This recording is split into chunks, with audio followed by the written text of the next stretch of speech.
Okay, so all right, good day everyone, and welcome to the OSD Maverick podcast. Welcome to the blueprint of zero to millions. So, welcome again. So, I highlighted some aspect or classes of education that I said if you really want to, start out learning to use this blueprint of zero to millions, that you needed to get some education. So, in this episode of the podcast, I am just going to talk about spiritual education. Now, I mentioned earlier that when we talk about spirituality, we are not talking about religion. When we talk about spirituality, we are not talking about religion. Spirituality is a personal journey between you and the divine. Whatever it is that you call God, whatever it is that you call the supreme being, whatever it is that you see as things that are above you or what you do not understand, those things are the things that we can call God. But looking at God from the aspect of that angle tends to make it look a bit more complex.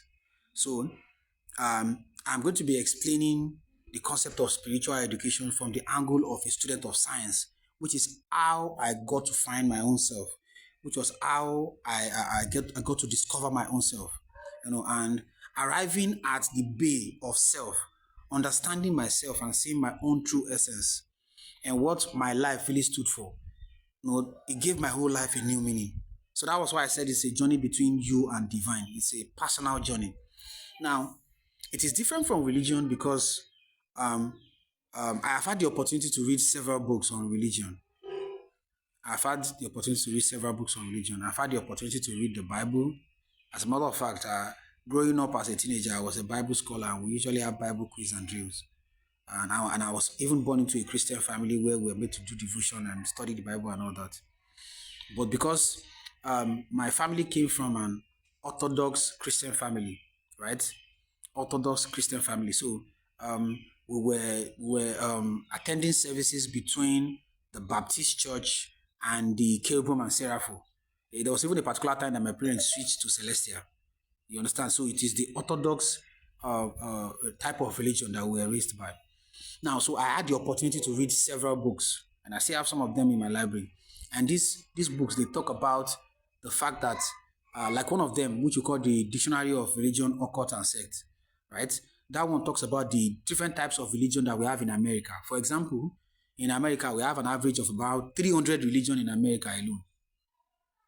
So if religion is truly the way to God, if religion is truly how you are going to understand God or to know God, if it is not spirituality, how come we have more than 200 religion in just one country? Now, in the world generally, we know that there are two religions that are actually really popular, the Christianity and the Islam. Those are the two religions that are popular. Now, and you will see that there are some part of the world where these religions are more dominant. There are some part of the world, like the Arabs, for example, we know that Islam holds a root there. And Europe and Western Europe and some part of Africa, you know that it is Christianity. And there are some part of the world too, like the Caribbeans and some part of Africa, where it is this traditional religion that they actually believe in and they practice. So if religion is the way to God, how come we have more than 200 ways? That's kind of confusing. And that was the reason why I said from the beginning that when I'm talking about God, or when you're talking about God, one of the things that I learned through my spiritual education is that God is not a noun. It's not a person, a man or a woman. Looking at it like that tends to strip off the essence, tend to strip off the truth about what that name God really is, or whatever it is anybody call it in their language. But it is energy, it is action, it is a vibration. And when that inspiration, when that vibration just comes, right? When it just comes, it will look as if the Holy Spirit, just anointed you and gave you that vision. And a vision that is given by the Holy Spirit, the vision that is given by that higher energy, will always get provision.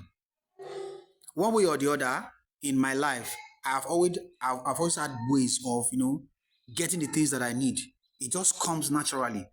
And this is because out of the many knowledge of spiritual education that I try to get, one of the most important one is the aspect of manifesting abundance. I've been able to learn that. I don't look at money as that paper that you have in your hand. I don't look at money as that number that you have in your bank account. I see money as value, as assets. I see it as something you can use to create value. So it's like an end to a means. And looking at it that way tends to help me to be able to manifest abundance effortlessly. One of the things that I do as I got to understand the concept of spirituality is something that I refer to as intermittent fasting. Even when I have food in the house to eat, right? There are sometimes I just decide that I'm not going to eat, and I'll wait on social time, and all I will just be on is water. There are sometimes I go on fruit diet. There are so many fruits that you can eat that can help you to vibrate at higher frequency, that can help you to connect with your higher self, that can help you to connect with God, the divine, the source. There are many practices that you can use. Now, in the last episode, when I was talking about spiritual education, I said I was going to share some. So I will share 3.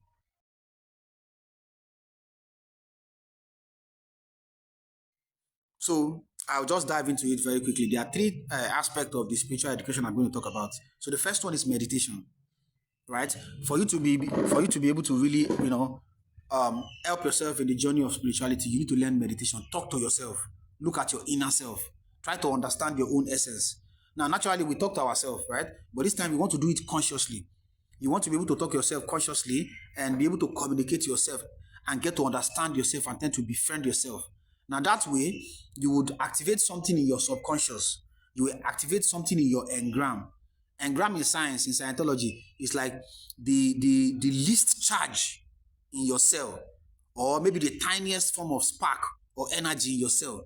You will trigger it in your subconscious, and when one turns on, it doesn't stop. As long as you keep that practice, that habit of meditating, talking to yourself, I guess, and the way you talk to yourself is very important. The way you talk to yourself is very important because your mind will actually create the reality of what you have repeatedly told yourself. And that's the reason why the first step to really understanding your journey of meditation as a part of spiritual education is to understand that everything that you think you know about religion and life is not true. They are all false educations. They are all false. Are you getting it now? They are all created by institutions and cabals to control you, to make you conform.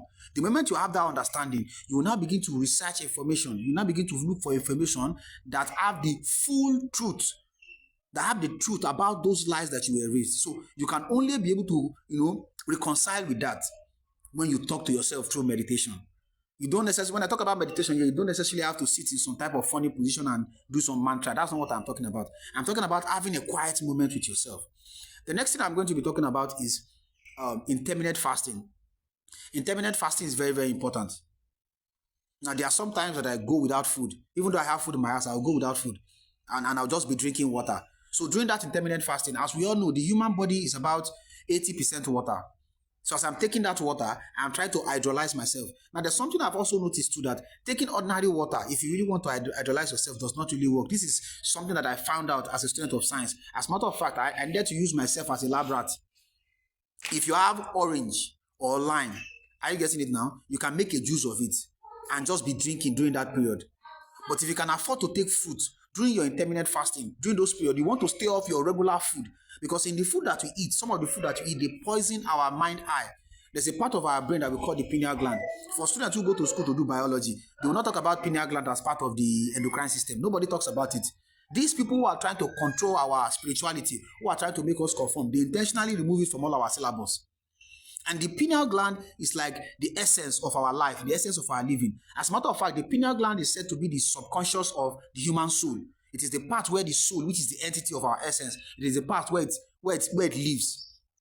Now, this content of what we refer to as soul, that is seated in the pineal gland, in our mind eye. When you close your eye, there's an inner eye that you used to see. In sub-occult, they call it the third eye, or the eye of Horus. That inner eye is called the pineal gland. There are some types of food that we eat that calcify it, it poisons it. Now, for example, when a child is born, they will give the child vaccine. In that vaccine, there are so many metals that are poisonous. There are some part of the world where people don't allow their children to get vaccinated. Like the family I came from, my grandparents, they do not really like vaccine. So even when there's an outbreak of any type of disease, we have our ancient method and herbs that we use to treat any type of ailment. As a matter of fact, I came from the southwest part of Nigeria, and the part of Nigeria where I come from, there's even a type of practice that they will do where they will gather dry herbs when the child has some form of sickness or some type of irreversible condition, and they will just pick up this type of herb, and there's the way they will do it, and they will just, smoke it or burn it, and the person will be kept in an enclosed room. And after a while, he will beg whatever demon or whatever type of disease is worrying you. And the thing is very effective, I must tell you, because I have seen the practice being done more than 3 times while I was growing up. So there are many ancient African traditional answers to, all sorts of diseases or challenges that man can have. But this institution that we're talking about, this cabal of people, intentionally remove that truth. So during meditation, during intermittent fasting, during staying off this your regular Maggi and processed food, Indomie and the rest of it, by trying to eat healthy organic food and the intermittent fasting, you will see that you will continue to clean your pineal gland. That is, you will decalcify your pineal gland, and that will help you to vibrate at a higher energy. Vibrating at a higher energy or vibrating at the right frequency helps you to be able to use your internal reality to spontaneously create your external reality. Now, what religious people call miracle, or what some people call maybe atheists, what they call luck, it's not actually luck. In science, we call it synchronicity. When your internal reality spontaneously become your external reality, it is you vibrating at higher energy. You will suddenly be in the right place at the right time. And when you are in the right place at the right time, serendipity, serendipity is luck. Being able to position yourself, being able to understand yourself, being able to communicate with your essence, you will vibrate at a higher energy. So first, you must do your meditation. You must talk to yourself. Second, you must do intermittent fasting. And finally, I said you must take fruits. There are some high energy giving food that you must take. For example, organic cucumbers, watermelon. Are you getting it now? Now, there are so many food that were even banned. Are you getting it now? Like cannabis, for example. Some people don't smoke it. Some people don't abuse it. Some people use it for tea. Some people try to squeeze the juice out of it. Some people use the oil. It is really medicinal. Turmeric, cinnamon, all those things, you are supposed to have them in your kitchen. Organic fruits that can stimulate your pineal gland, that can stimulate your essence, helping you to understand your spirituality. How funny is it when many people dream and they don't remember their dream? It will not happen again. You will remember your dream vividly. As a matter of fact, before things happen, you will see them in your dream. You can even vibrate at such higher energy when you begin to take this practice of meditation, intermittent fasting, and fruit therapy. When you take it seriously, you can sit on your seat and be vibrating and bringing things into reality. This thing I'm talking about, I'm sure many of you will understand it, because there are sometimes that you will just think about somebody and immediately the person calls you, the phone rings.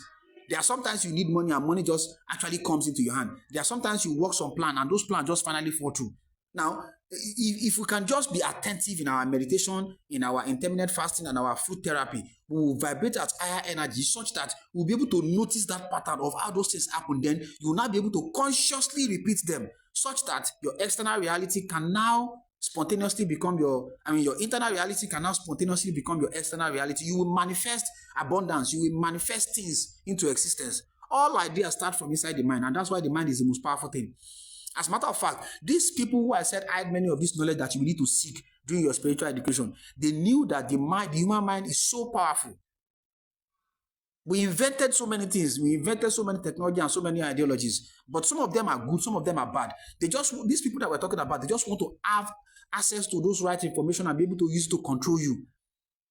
So the only way you can get out of that is to begin your own personal journey with your spirituality. Try to understand yourself. And it doesn't matter if you are a Christian or a Muslim. Anybody can do this. I have not asked you to go and cast any spell or to go and do any rituals. Just try to meditate, talk to yourself consciously so that it can be ingrained in your engram or your subconscious. Do intermittent fasting. There are sometimes you will go without food, drink a lot of water, right? Eat fruit. Then a bonus, you can add this to it, and this is not something that everybody can do. Try to exercise, or you can do yoga, stretch your body, write. If you don't know how to write, record audios, you can sing. All those things are forms of meditation. Anything that has to do with your creativity, basically boosting your essence, boosting your confidence, that can help you along the journey of your spirituality. So in our next episode, I'm going to be going into physical education.